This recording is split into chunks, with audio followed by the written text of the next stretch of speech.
Viewers,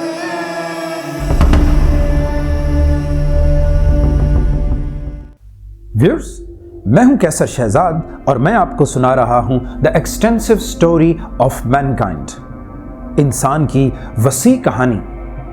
इस video series में मैं आपको सुना रहा हूं बिग बैंग से लेकर इंसान की 21वीं सदी की तरक्की तक की कहानी। अपनी इस वीडियो सीरीज की पिछली एपिसोड्स में अभी तक मैं आपको ये बता चुका हूं कि हमारी कायनात कैसे वजूद में आई और फिर हमारी उस कायनात में कैसे करोड़ों कहकशाएं और सितारे हर तरफ फैल गए, और फिर मिल्की वे के एक कोने में कैसे हमारी जमीन और चांद का जन्म हुआ, और फिर कैसे हमारी वो तपती हुई जमीन आहिस्ता आहिस्ता ठंडी पड़ी, और कैसे उस पर पहली बार बड़े बड़े समंदरों ने जन्म लिया, और फिर कैसे हमारी उस जमीन पर पहली जिंदगी, दरख्त, घास और पहाड़ हर तरफ फैल गए। और व्यूअर्स, अपनी पिछली एपिसोड्स में अभी तक मैं आपको यह भी बता चुका हूं कि हमारी इस जमीन पर कैसे बड़े बड़े डायनासोर्स आए और फिर अचानक से गायब हो गए, और उनके गायब होने के बाद कैसे हमारी इस जमीन पर पहली बार एप्स यानी ह्यूमन एंसेस्टर्स ने पहली बार कदम रखा। इसी वीडियो सीरीज को जारी रखते हुए आज की एपिसोड में मैं आपको ये बताऊंगा कि एप्स के इस जमीन पर कदम रखने के बाद हमारी जमीन को किन चेंजेस का सामना करना पड़ा। आज का इजिप्ट यानी मिस्र आज से हजारों साल पहले कौन से कदीम समंदर की तह में दफन था, और उस कदीम समंदर की तह में कुदरत कौन से ऐसे मटेरियल को जन्म दे रही थी जो कि आने वाले दिनों में एहराम मिस्र यानी पिरामिड्स की कंस्ट्रक्शन को मुमकिन बनाएगा। और हमारी जमीन पर हर तरफ घास फैलने के बाद हमारे एंसेस्टर्स यानी एप्स में कौन सी सिग्निफिकेंट एवोल्यूशनरी चेंजेस देखने में आई। इन तमाम सवालों का जवाब मैं आपको दूंगा आज की इस वीडियो में। मेरे साथ जुड़े रहिएगा।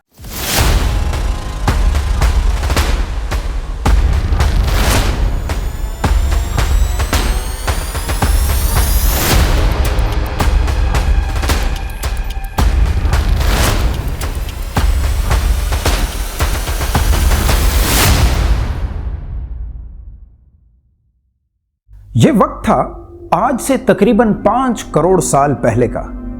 हमारी जमीन पर हर तरफ ह्यूमन एंसेस्टर्स यानी एप्स मौजूद थे। हमारी जमीन मुसलसल एवोल्यूशनरी फेजेस से गुजर रही थी, और व्यूअर्स, इस एवोल्यूशनरी फेजेस की वजह से हमारे ह्यूमन एंसेस्टर्स यानी एप्स में भी बहुत ही सिग्निफिकेंट एवोल्यूशनरी चेंजेस देखने में मिली। हमारी जमीन मुसलसल वार्म अप हो रही थी।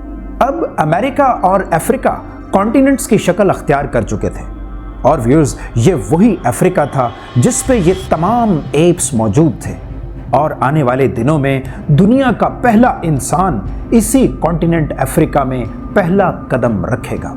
लेकिन व्यूअर्स, दिलचस्प बात ये कि इस वक्त नॉर्दर्न अफ्रीका में आज के इजिप्ट यानी मिस्र का अभी तक नामो निशान तक ना था, क्योंकि आज का मिस्र उस वक्त एक बहुत ही कदीम समंदर टैथीज की गहराइयों में दफन था।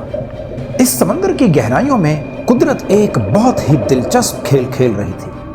इस समंदर की तह में छोटे छोटे शेल्ड क्रिएचर्स नोमोलिट्स रह रहे थे, और व्यूअर्स, इन नोमोलिट्स के शेल्स कार्बन और कैल्शियम से बने थे।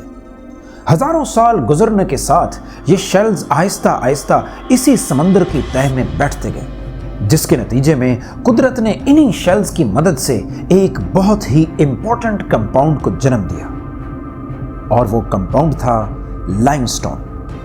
और यही लाइमस्टोन आने वाले दिनों में the great pyramids of Egypt को बनाने में मदद देगा। अगर हम आज भी इन 4000 साल पुराने पिरामिड्स को गौर से देखें तो हमें इनमें 5 करोड़ साल पुराने सी शेल्स का एविडेंस मिलता है।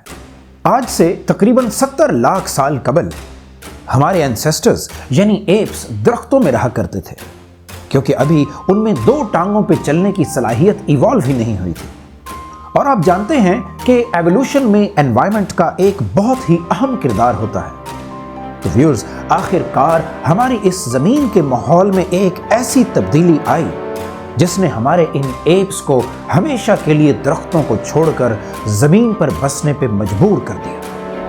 اور انسان کے بائیپیڈلزم یعنی آخرکار 2 ٹانگوں پہ چلنے کا کریڈٹ بھی اسی ایوولوشنری چینج کو جاتا ہے۔